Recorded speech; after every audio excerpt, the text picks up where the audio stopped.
So we have a sister here on TikTok who's voicing her, I guess, her preference for who she would rather have as a supervisor. So let's dive into it. Let's see if she have any valid points or if her points are invalid. Don't forget to like, share, comment, and subscribe. And when you do subscribe, hit the notification bell so every time I drop a video, you will be the first to know about it. Let's hit it. If you offer me a job and I find out my manager, my direct supervisor is going to be a minority, babe, keep that DEI hire and keep that job offer too. I prefer to work under white men, okay? White, middle aged, men with a family, AARP eligible, the ones that got the AAA, the ones that eat off the IHOP 55 plus menu, you know what I mean? The Medicare eligible ones, give me that. Give me that. Because as far as I'm concerned, the minorities, they like to make you pay back the dues that they had to pay in 1987 when they first got their job as the model minority. And they want to make sure that you have to do it too. Meanwhile, white man, he sees me, he goes, yep, let me give you this special project. What do you need? What's going to advance your career? How can I help you? None of the passive aggressiveness, none of the micromanaging, none of that extra shit, right? Give me Jim, Bob, Bill, give me that. Don't give me the minority, because as far as I'm concerned, anybody that looks like me or identifies as somebody who would be a DEI hire, as far as I'm concerned, I'm not with it. I'm not with it. Y'all got a chip on y'all shoulder that I personally do not have the brain power to deal with. So as far as I'm concerned, hand me to the nearest white man. Thank you. Whew. When I first started hearing this video, man, it triggered me. I will not lie. I was triggered. But as she went along and continued to talk, I think I kind of understand where she was coming from and what she was trying to say. As thrown off and jacked up as it might seem on the surface level, I think know what she's talking about. But let's go through it again. But this time we're going to stop and break it down and get more context out of it. If you offer me a job and I find out my manager, my direct supervisor is going to be a minority, babe, keep that DEI hire and keep that job offer too. I prefer to work under white men. Okay?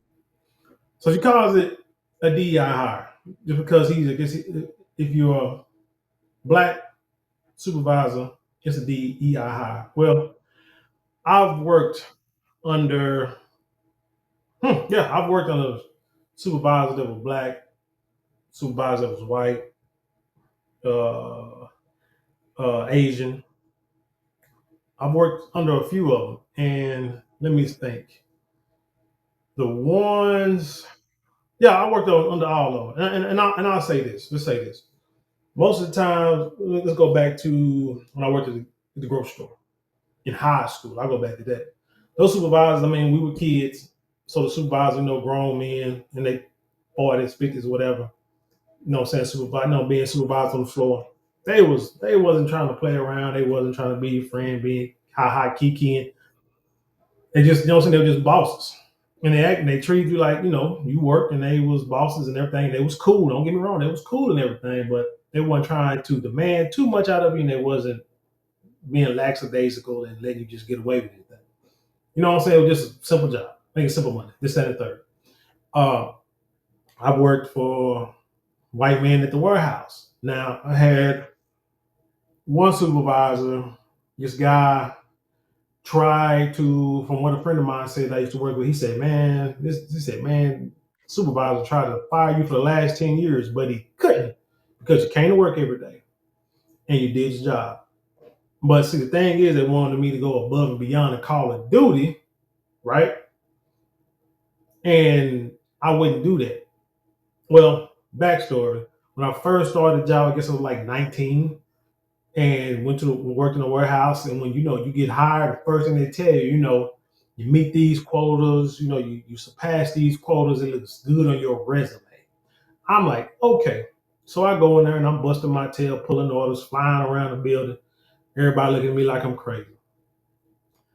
We get ready to get the raise, and this guy is coming up with something that I messed up like 6 months ago. Like, seriously. Had a date and everything. And I'm like, hell, I can't. What? So I'm like, okay.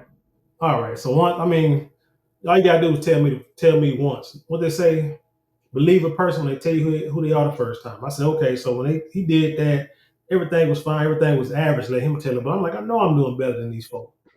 Everything was average. and so you get like a 2% raise. Okay, after that, you're not getting nothing extra from me. I'm gonna do what I need to do. This is what I need to do for the day. That's what I'm gonna do, and then that's it. Go home. Overtime, never won. Everybody else was, what I'm saying, banking on it overtime. Me, I'm like, man, what can I do to not have to work overtime? Because I figured out how to budget my money to be able to manage and to be able to live and survive every day. Wasn't really tripping on that, what I'm saying, on overtime like most other people were. So, and then I remember one time I had a review and I'm looking at this review. It's a copy, ain't the original, it's a copy. And I can see a number on there that he had put white out on it and changed it and lowered the score, because if that score was up 1 point, he would have to give me like a 3% raise, which still wasn't much, but I mean, hell, it's a raise, right? But I saw how he did a whiteout, put a number on there, and then gave me a copy of the original and had me sign that. White man thought it was slick. And so while we doing my review, I said, man, I ain't like this. I don't like it. Didn't want to sign it. He's like, well, the numbers don't lie. I said, no, but the people who put them in do. And I think that rubbed him the wrong way from the jump. From that point on, it was like button heads. Man, I'm here to do a job. But like I said, my homeboy was like, man, that man was trying to fire you for 10 years. But we got people who call in all the time, people who don't show up, what I'm saying, hire somebody to quit, hire somebody got fake social security number, stuff like that. I mean, what are you gonna do? Can't get rid of a worker that's gonna do his job just because you don't like him. You know what I'm saying? You grown man. You trying. This is about business, right? Okay. So that was the white dude. I also had a black guy, same company. He was a supervisor, but now he was. When I say he was like hard nosed, stickler for the rules, wasn't going to deviate strictly by the book. One that people used to try to call like an Uncle Tom, but this, but really, you would call him a Sambo. That's what folks would call him behind his back. But as time went on, I started to realize that this man is doing what he has to do to keep his job as a black man. He's on that whole belief that, you can't mess up, because when you mess up, they give them a reason to let you go, and then blame your blackness, for why things are messing up or why things are messed up. So I get it. I don't like it. I don't like when my people have to be in a situation like that. But I get it. And it hurt. But you know what it did? He ended up actually leaving the company and going on. He had been working there like 20 something years, man. Thought he was gonna retire from there, but some drama happened with an employee. Found out this employee was stealing a lot, and so they tried to blame him for it. And so I think they was going to get rid of him, so they demoted him, and so he ended up going somewhere else to another company. And when he did that, I was like, man, if that dude can leave, then I need to leave too, because as much as me and him bumped heads, and I didn't like the way he operated, he showed me that there was no future at that company for me. So that's what made me go into nursing, and here we are now. So I ain't really had no issues. And then, rest of the jobs, like I said, I had an Asian lady who I worked at, what is it, Walmart, and I was a cashier, and she saw how I worked, the way I worked. She saw I worked hard, learned fast, was a good teacher. She wanted to make me a customer service manager before she transferred to Georgia, and this was in Dallas. Well, the Dallas area, and she did it, but that made some people upset. I ain't gonna say it made them upset, but it rubbed them the wrong way. Because I mean, I was there not even a couple of months, and she already had me up at this position. Thing is, there was this other lady who was like this little redhead white lady who was there when I started, and she left, and now she needs to come back. So now I was the one that they was picking on. But see, I worked hard, did my job, but I also made the work fun. You know what I'm saying? Enjoy the job, make everybody else try to have everybody else enjoy the job too. But they kept picking on me for some reason, nitpicking on everything I did, and then they demoted me, put me back into, what do you call it, returns area. like like I was just doing such a horrible job. Never wrote me up, never put anything on paper. Just kept coming at me and put me in the returns department in the back. But then next thing you know, that redhead white lady came back and she became a customer service manager. So I said, okay, I see how that is. So didn't go by emotion. Sometimes people do emotional things and quit when it's the obvious. You know what I did? I just want to look for another job. Went to look for another job, and then I got a call. My ex called me and said, "Hey, because this is back in the day, we didn't have cell phones. They called your house number. So they called the house. She called me at work. I called them back, this job back, and they said, "Hey, I got a job paying. We got a job paying such amount of money. We work 40 hours a week, Monday through Fridays, off weekends. Do you want it? If you do, you can go in today at 3. I think it was like 3 o'clock." And I was at work, and I thought about it for about 30 seconds, and I'm like, "Yeah, I'll be there." Left on lunch, never came back. You know what I'm saying? Then when I went and got my check, they got mad and said, "We should hold your check." Yeah, you should, but you might well go. You might want to go ahead and give me that check so we won't have to see each other ever again. And that's how I went. But anyway, so yeah, they did me dirty. Them folk, that's the one that like really tried to do me dirty when it came to a job. But yeah, I done had different supervisors, so I can't really say I understand what she's talking about when it comes to a job. But I will tell y'all an example later about that might coincide with what she's saying. Okay. White, middle aged, men with a family, I got a family. AARP eligible. You AARP eligible in your 40s if late 40s if you really think about it. If you really do some research on it. Because I think they send me AARP cards and I'm not even 50 yet. They've been sending me AARP cards for a couple of years now. The ones that got the Or not cards, but like offers to get cards and stuff like that. AAA, the ones that eat off the IHOP 50, the ones that got the AAA, the AAA, anybody can get AAA. So I done told my daughters and stepdaughters to get AAA because it's cheap, and especially if you out there, saying by yourself as a single woman, you need to be able to call somebody to come, change your tire, jump your battery, put some gas in your car. You may need those services if I or your man is not available. ones that eat off the IHOP 55 plus menu. Shoot, I remember my dad turned 55. That man wanted to go to Luby's. His 55th birthday. That's what he wanted to do. Go to Luby's so he can eat off that grandparents or whatever you call it menu. You know what I mean? The Medicare eligible ones, give me that. Give me that. Because as far as I'm concerned, the minorities, they like to make you pay back the dues that they had to pay in 1987 when they first got their job as the model minority. And they want to make sure that you have to do it too. You know what? She is true about this. She tell the truth about that. But you know what? But you have to understand, she can't get really mad at that. She has to understand where that comes from. Because people go through some things, kind of like I guess fraternities and sororities, which they got, but I'm saying they got to change the way they did things, and those older people that supervisors and jobs, they got to change the way they do things too, and the way they think, the way they see stuff. Older people, regardless, I don't care what it is, especially let's say in nursing, what they say, nurses eat their young, and what they mean by that is when younger nurses or new nurses come in, a lot of times the seasoned nurses are upset because they know that them young nurses are probably making the same amount of money they making coming in the building.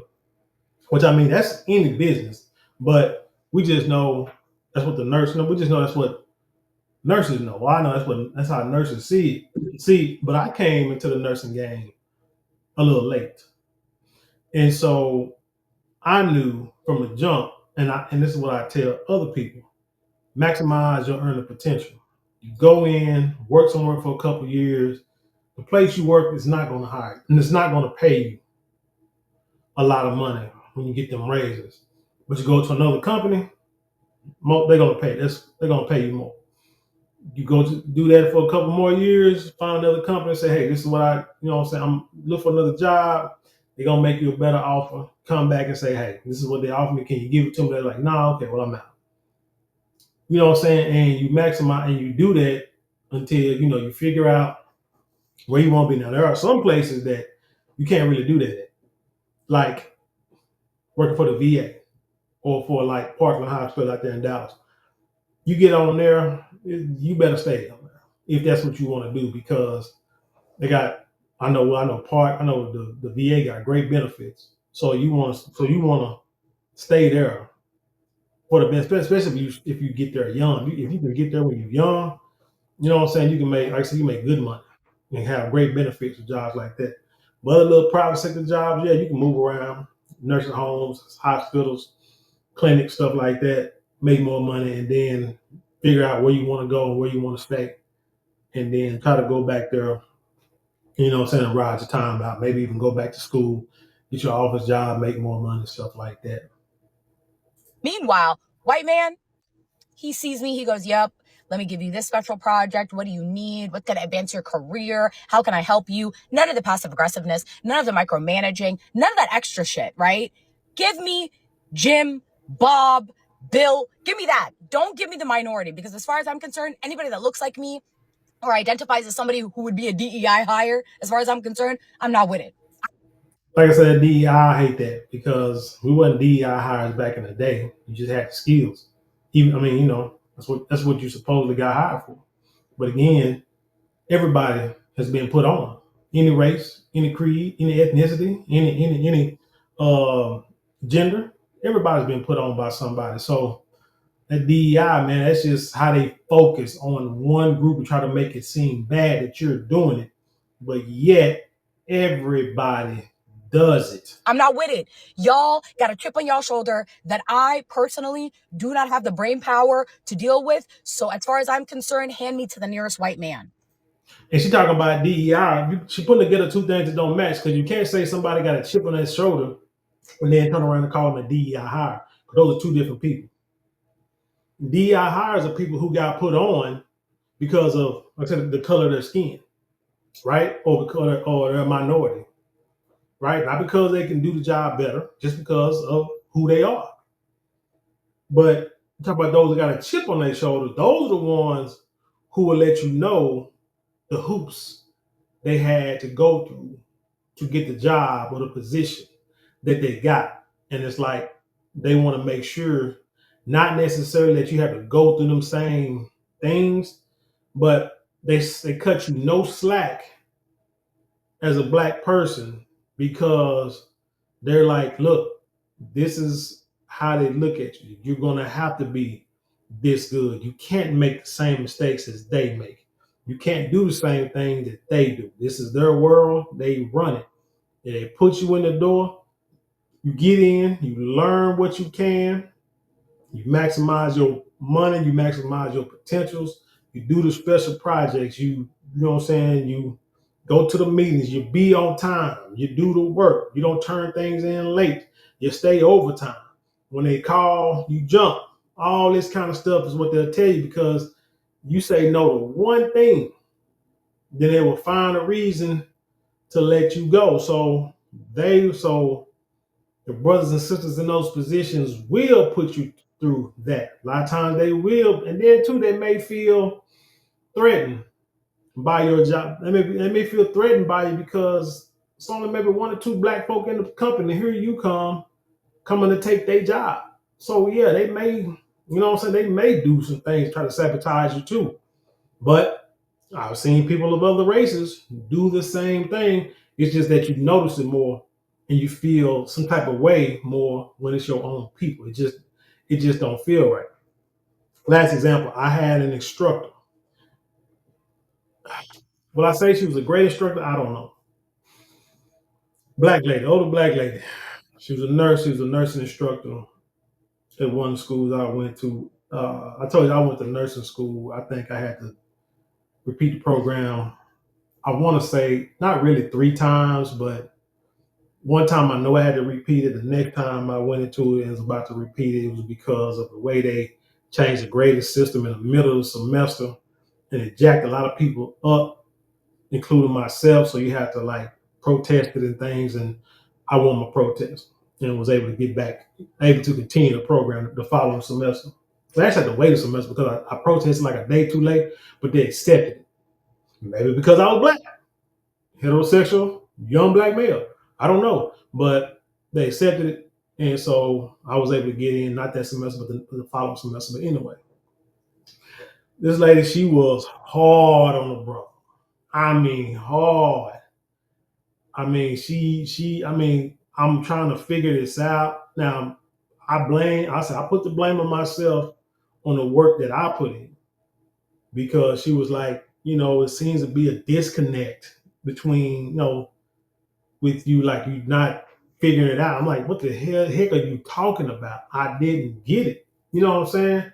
But it was like, I also felt like she wasn't giving me the opportunity to do certain things as if maybe she didn't want me to be a nurse, or maybe she didn't feel I was going to be a great nurse. But if you know me and you know the people that I work with, they'll tell you that I'm pretty good at my job, pretty good at what I do. My thing, I think it just took me a little while to figure out that whole critical thinking format. But once I got it, shoot, it was on. But yeah, Black Lady put me through hell. And sure enough, when I'm sitting there knowing I'm about to fail and about to cry and stuff like that, she like told me, hey, you know what I'm saying, you black and you're gonna go through this and you gotta be 10 times better than them and all that kind of stuff. She gave me that whole speech. You know what I'm saying? I guess trying to make me feel like, man, I gotta do better than the third. Which I mean, I understand that I need to do it regardless, whether it was racial or not. But she was probably the hardest and most hard nosed, hard ass instructor that I've had in my life.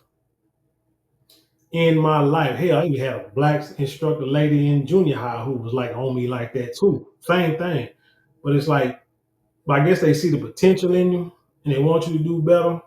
But like I said, those are like the only two people that ever, I saw that chip on their shoulder that because of the things they had to go through when they made it. And unfortunately, they were probably right then, and even if that speech was given now, they'd probably be right now. But so, what this lady is saying, like I said, I understand what she's saying. I get it, but well, hey, let's forget the presentation. I mean, shout out to Charleston White. Presentation don't matter. Whatever. When a person says something and it makes sense, like I said, I can see where she's coming from, but with the way she said it, I need a little more clarity because, like I said, she was putting together things that shouldn't have been put together. Like I said, you can't talk about somebody having a chip on their shoulder and being a DEI hire. Those are two different things. You got to keep those separated. Now, if you have, but the problem is because I've been a supervisor. Okay, I've been a manager of a clinic. Everybody that worked for me, whether we got along, whether I gave them praise all the time, whether they gave me praise all the time, whether I had to write them up, try to get rid of them, this and the third. If you go back and ask any one of them, they'll all say they would probably rather work for me than this one. This one right here in this video, like really, all of them. Anytime I have left the clinic and went to a different clinic or a different company, I've had people come with me. I mean, I've also have sent people. I've also people who I've worked with, and they were going through some things where we was working at, and I have actually sent them to other companies. And say, hey, let me make a phone call. Let's see what I can do, and see if I can't, see if I can't do something for you, get you, to get you in.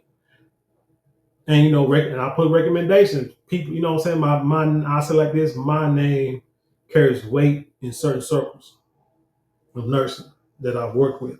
Because people know I do my job, I treat people fairly, and I don't bullcorn. As simple as that. People respect you, what I'm saying? They'll take a bullet for you. As simple as that. But anyway, tell me what you think about this story. Leave your comments below, share it with the world. Let's have an intelligent conversation. Don't forget to like, share, comment, and subscribe. Those four things cost you maybe a couple of minutes out your day, but it means the world to us here at this channel. Now, if you would like to support us financially, you can always get a super thanks, super chat, super stickers, and you can go to the description box. A couple of links there you can click on and help support us that way. Now, if you would like to support us, if you would like to get something tangible for your dollars, which a lot of people do, you can go to marlonmorale.com, or you can hit that shop button below and it'll take you to our Shopify store where we can check out all our luxury products. We got fragrances that last all day. We got handbags. We got silk products. We got beer products and much more. Check it out. You will not be disappointed.